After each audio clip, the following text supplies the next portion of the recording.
Tem palavra que salva e tem silêncio que mata. Mas às vezes é uma frase que derruba a alma. Foi numa tarde abafada de terça-feira, daquelas em que o ventilador gira sem fazer vento e o tempo parece doente também. No quarto 512 de um hospital particular, um velho milionário segurou a mão da enfermeira e disse uma coisa que ela jamais esqueceria. E eu não estou falando de coisa bonita, não.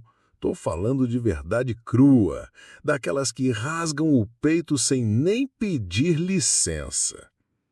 Se você é dos que gosta de uma história com emoção, mistério e um bocado de reviravolta, já se ajeita aí na cadeira, deixa seu curtir, se inscreve no canal e vem comigo, porque esse caso parece novela, mas aconteceu bem debaixo do nariz da cidade. Porque, eu te pergunto, o que leva um homem milionário, acostumado com joias, carros e poder, a olhar nos olhos de uma enfermeira e chorar feito menino perdido? E mais, que tipo de segredo uma profissional da saúde pode esconder por tantos anos até ser arrancado numa única frase? Ah, o mundo gira, meu filho, e quando gira com mágoa, gira com gosto.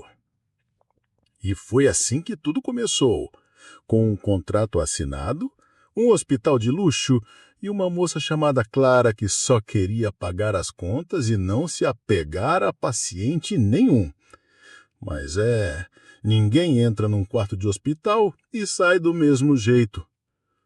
Tá pronta para escutar essa história? Porque quando eu terminar, você vai olhar diferente até para quem segura a sua mão. Clara era dessas mulheres que parecem ter nascido com a espinha ereta, postura firme, cabelo preso com pressa, olho que mede antes de julgar.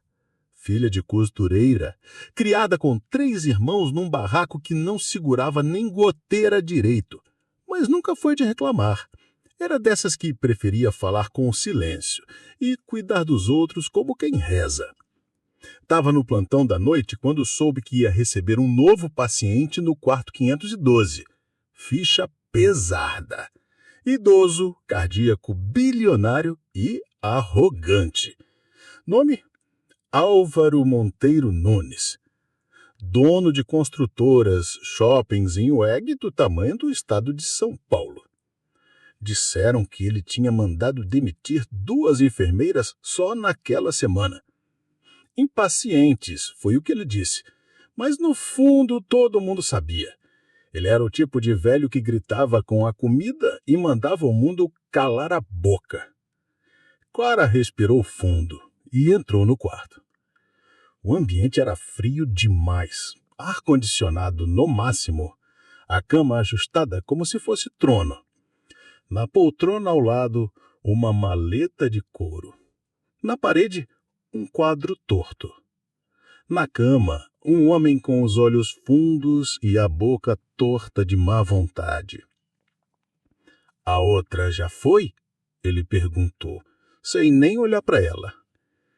Clara não respondeu com palavras. Foi até o monitor, ajustou o soro, verificou os batimentos. Profissional, impecável, inabalável. Se veio aqui para me tratar feito boneca de laboratório, pode sair. Ele cuspiu. Ela olhou de volta, seca. Se eu fosse tratar o senhor como boneca, teria colocado um laço. Estou aqui para evitar que morra antes da hora. O silêncio que veio depois cortava. Mas foi a primeira vez em muitos meses que Álvaro não mandou embora alguém. Naquela noite, ele dormiu pela primeira vez sem pedir calmante. E Clara ficou com a pulga atrás da orelha. Porque algo nele não combinava. A ficha dizia uma coisa, mas o olhar dizia outra. E foi ali, naquela primeira troca de farpas, que nasceu a faísca. Mas ninguém imaginava que aquela moça de uniforme simples ia ser a única pessoa que ele chamaria pelo nome quando chegasse a hora de partir. Porque, no mundo dele, de cifras e silêncio, Clara foi a primeiro sim verdadeiro. Mas ela escondia um não que vinha desde a infância. E é aí que o mistério começa a dar sinal. Clara achou que seria só mais um turno difícil, mas um homem rico, acostumado a ser obedecido, tentando transformar a enfermaria num trono de vaidade. Achou que em 2 dias ele mandaria trocá-la também, ou que morreria antes de aprender a dizer obrigado. Mas o velho Álvaro surpreendeu. No 3º dia, ele pediu café, com açúcar, 2 colheres, e pediu a ela: "Você é a única que não tem medo de mim", disse num sussurro rouco. Clara riu de lado. "Não é medo, é que eu já vi coisa pior." "Pior que eu?" "Já cuidei de gente que batia na esposa e depois pedia perdão com flor. O senhor ainda está no lucro." Ele fez um ruído que poderia ser riso ou dor. Com o Álvaro era difícil saber, mas ali, naquela troca seca e cheia de espinho, começava a brotar algo que Clara não queria admitir. Ela estava se importando. E isso era perigoso. Ela tentou se manter firme, distante, técnica, profissional. Mas ele começou a chamá-la pelo nome. "Clara, você pode ajustar o travesseiro? Clara, me traz aquela pasta preta? Clara, você acredita em segunda chance?" Ela fingia que não ouvia, mas cada frase dele pesava. Pesava como quem abre uma gaveta que a gente preferia manter trancada. Porque ninguém sabia, mas Clara tinha um passado escondido atrás do jaleco branco. Tinha um nome que evitava dizer, uma cicatriz que não aparecia no corpo, e uma pergunta que carregava há anos: por que justo comigo? E o pior é que aquele velho Ranciza estava começando a cutucar exatamente onde ela mais queria esquecer. Mas ela resistia, negava. Dizia a si mesma: é só mais um paciente. Vai embora, morre ou melhora e pronto. Mas o coração, esse danado, já tinha cruzado a linha que o cérebro fingia manter. E quando ela viu o que ele escondia na pasta preta, soube que estava entrando numa história que não era dela. Ou era? Na quinta noite, o hospital estava mais silencioso do que de costume. Até os bips do monitor pareciam sussurrar.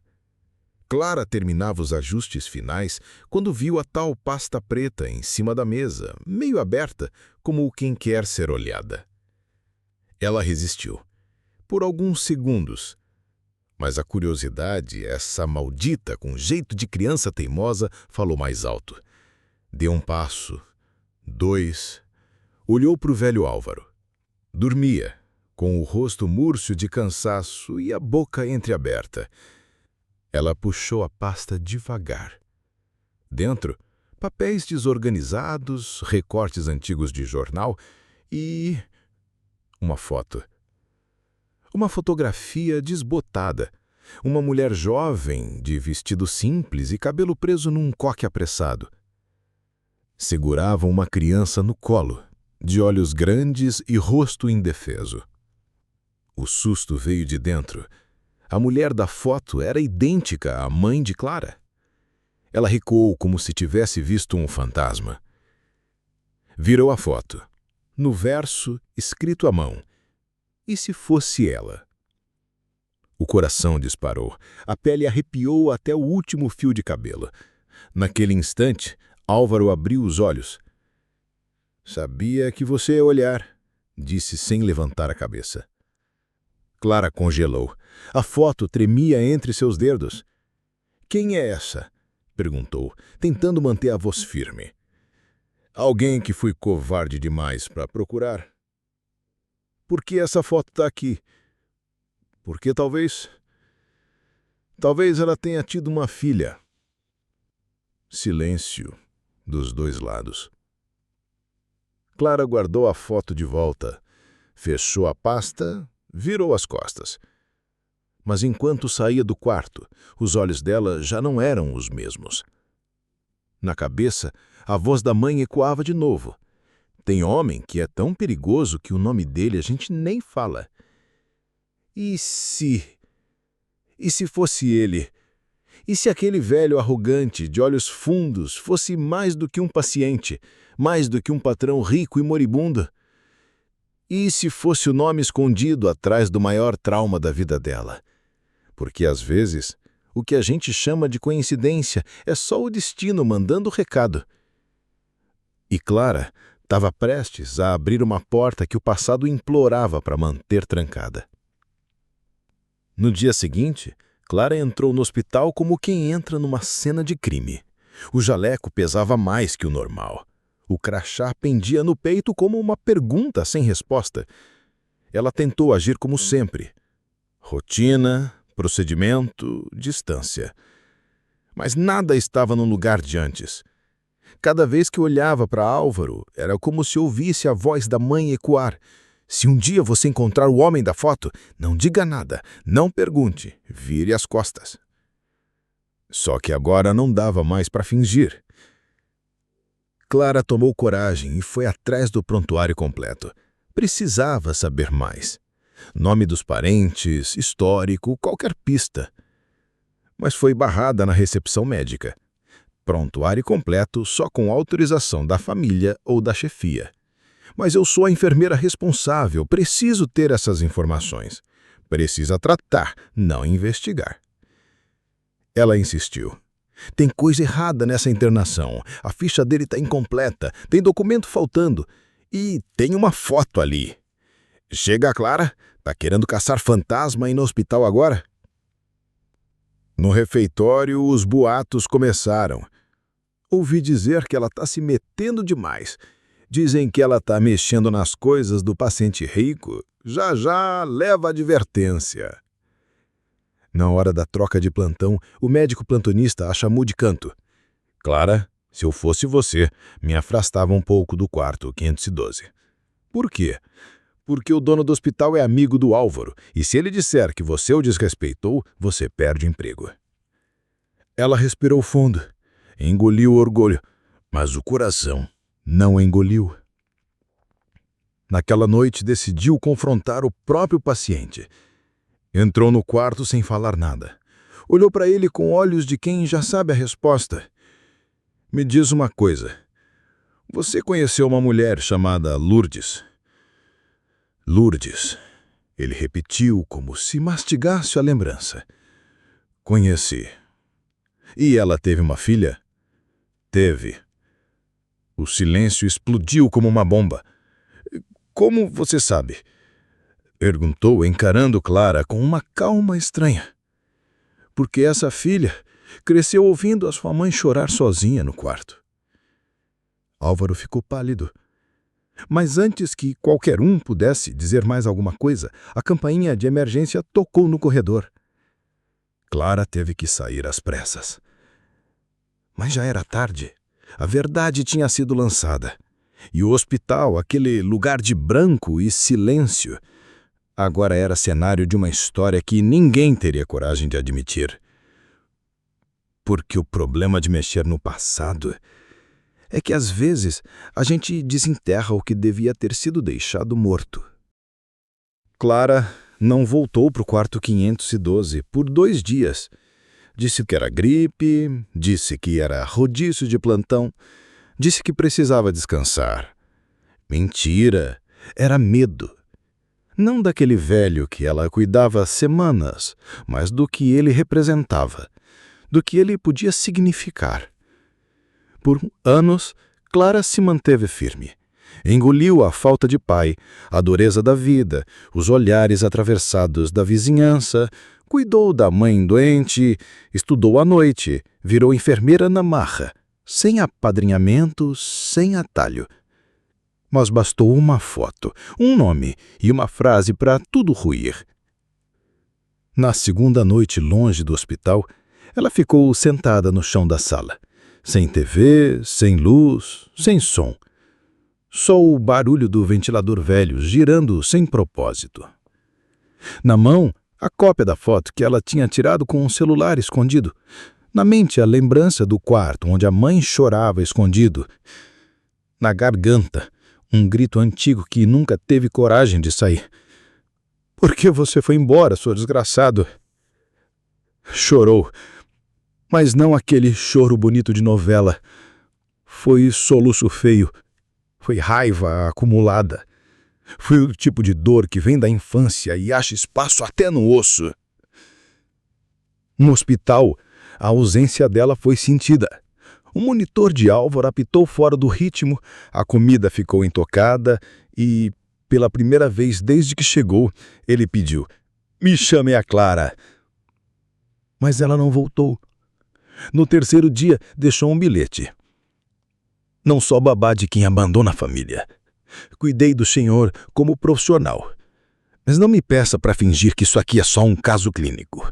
Eu não sou a sua filha e nunca vou ser." Dobrou o capel, mandou com um colega e sumiu. Desligou o celular, trocou de turno, fez de tudo para apagar aquela história.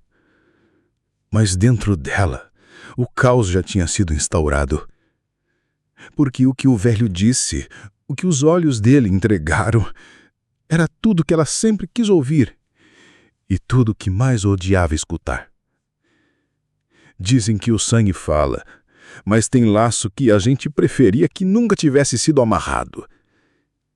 E Clara estava tentando cortar esse laço com uma tesoura que já estava cega de tanto uso. Só que o destino é danado.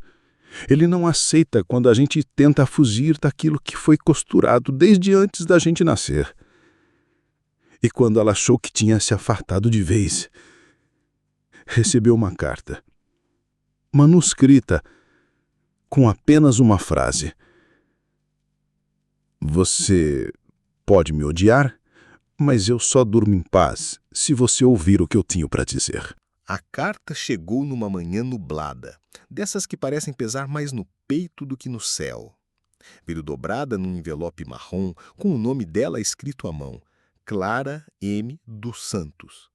Sem remetente, sem perfume, sem firulas.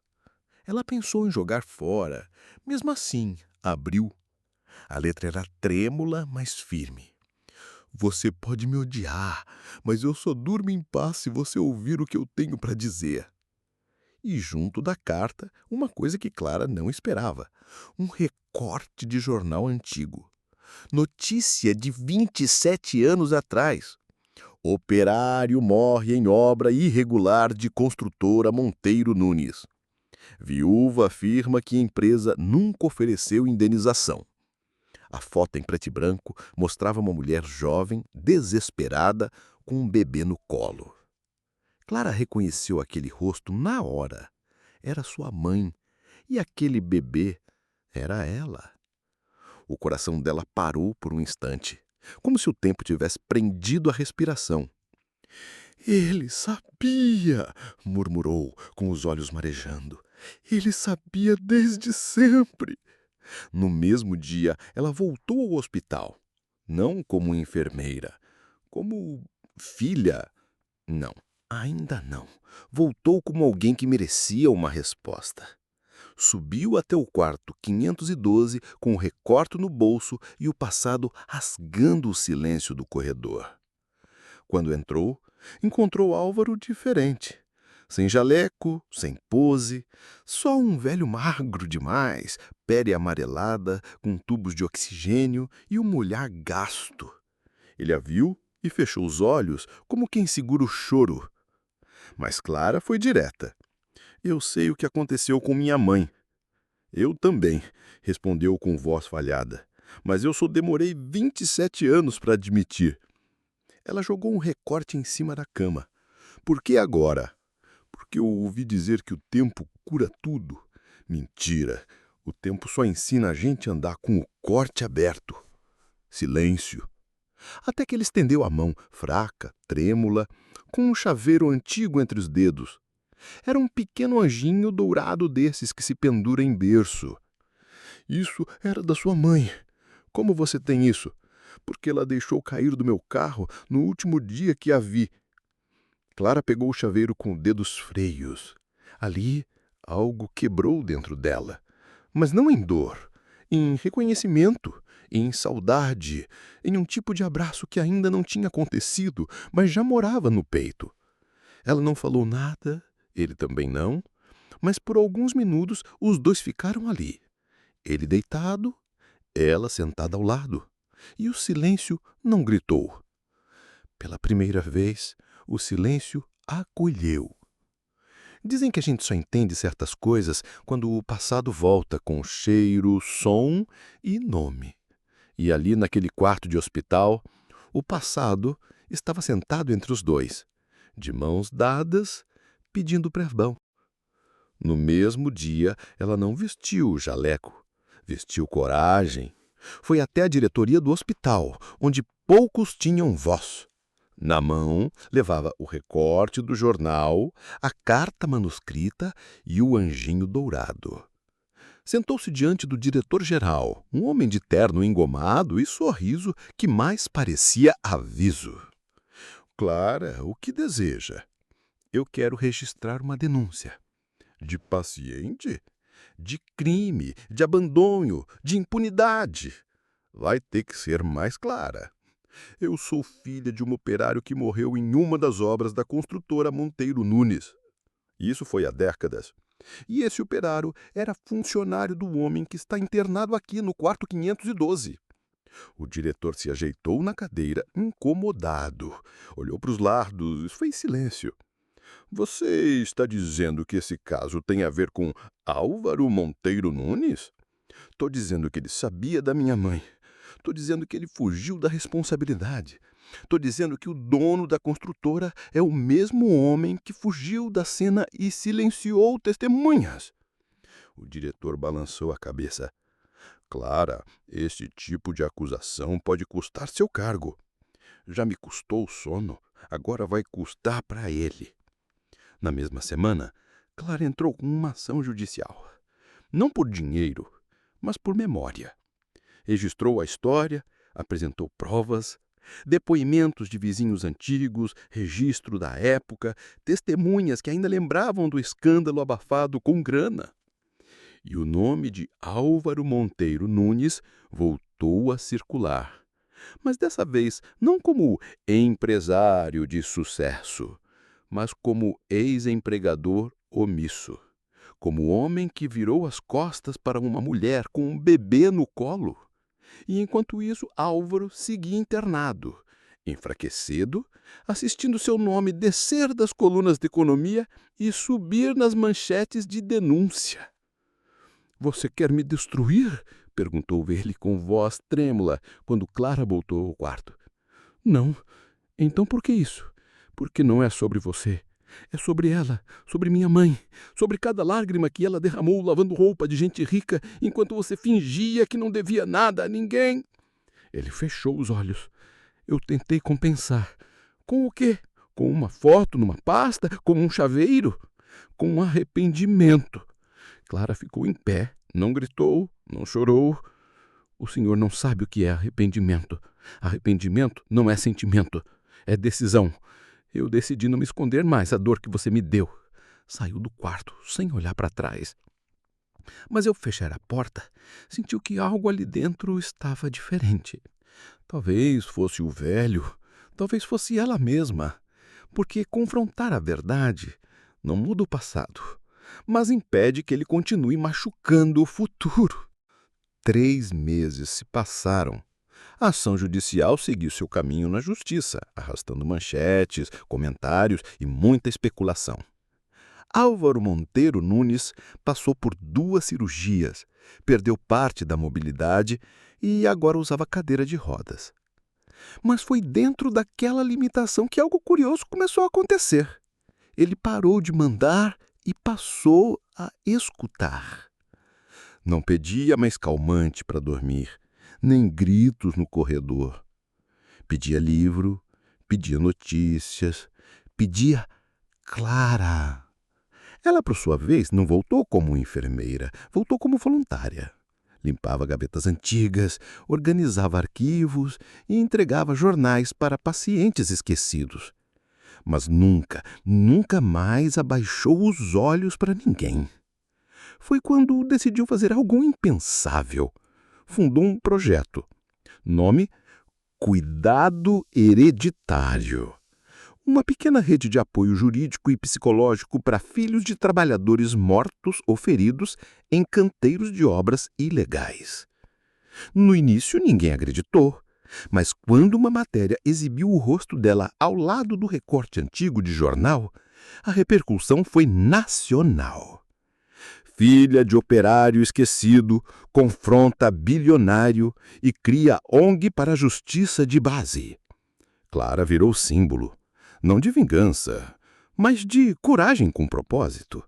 E, enquanto isso, Álvaro, agora aos 79 anos, decidiu fazer uma coisa que ninguém esperava. Vendeu parte do império, transferiu milhões para a ONG novamente criada e, em silêncio, foi ao evento de abertura. Chegou de cadeira, sem terno, sem seguranças. Pediu para ficar no fundo. Clara viu. Não chamou para o palco, mas também não pediu que saísse. No final do evento, ele se aproximou devagar. Você me transformou numa versão melhor, no pior momento da minha vida. Ela apenas respondeu: eu não queria mudar o senhor, só quis mudar o que o senhor causou. Ele tirou do bolso um envelope. Isso aqui é para sua mãe. Ela já se foi, então que sirva para outras como ela. Dentro, uma carta e um cheque, com um valor que comprava apartamento, carro e até silêncio. Mas Clara não vendeu o silêncio. Pegou o papel, guardou, depois olhou nos olhos dele. O senhor não é o vilão da minha história, mas também não é o herói. É só humano demais e atrasado demais. Ele abaixou a cabeça. E você? Eu sou o que ela teria sido se tivessem dado uma chance. Na semana seguinte, no pátio interno do hospital, onde antes só passavam ambulâncias e pressa, foi inaugurado um banco de madeira com uma plaquinha. Aqui senta quem não desiste, mesmo com tudo contra. E no fundo da plaquinha, uma inscrição pequena, quase secreta. Para Lourdes e para todas as mulheres que seguraram o mundo sem pedir nada em troca. Clara leu, suspirou, sorriu, porque reconstruir não é apagar, é assumir a cicatriz como parte da história. E aquele banco, aquela ONG, aquele silêncio que agora não feria mais, era tudo o que a vida devia a ela e que finalmente estava sendo pago. No fim das contas, não foi a justiça dos tribunais que deu paz a Clara. Foi a justiça da alma, aquela que não precisa de sentença, só de reconhecimento. Álvaro não viveu muito depois da inauguração da ONG. Morreu numa manhã fria, em silêncio, com um sorriso discreto no canto da boca, sem flores caras, sem homenagens em rede nacional, mas com uma única presença no enterro que dizia tudo. Clara. Ela foi, sozinha, com um ramo simples de margaridas brancas, as flores preferidas da mãe. Não disse nada, não chorou, apenas ficou ali, parada, olhando para a lápide que agora carregava um nome que já foi maldição, dúvida, medo. Mas naquele instante era apenas um nome. Antes de ir embora, deixou o anjinho dourado sobre o túmulo. Depois caminhou até o portão do cemitério e, antes de sair, olhou para trás uma última vez. Pronto, mãe. Agora sim, a história tá contada. Hoje, quem passa pela sede do cuidado hereditário encontra uma sala com uma placa discreta. Sala Lourdes Monteiro. E nas paredes, fotos de operários, mães, crianças, gente que nunca saiu no jornal, mas que agora tem voz. Clara segue atendendo, agora como psicóloga voluntária, ou como ela mesma prefere dizer, cuidadora de cicatriz que virou jardim. E se alguém pergunta a ela se valeu a pena mexer no passado, ela responde com um olhar. Valeu. Porque a dor que se enfrenta vira ponte. A dor que se engole vira veneno. Dizem que família a gente não escolhe. Mas Clara escolheu o que fazer com a ausência. Escolheu não deixar o abandono virar herança. Escolheu transformar um erro antigo em futuro para muita gente.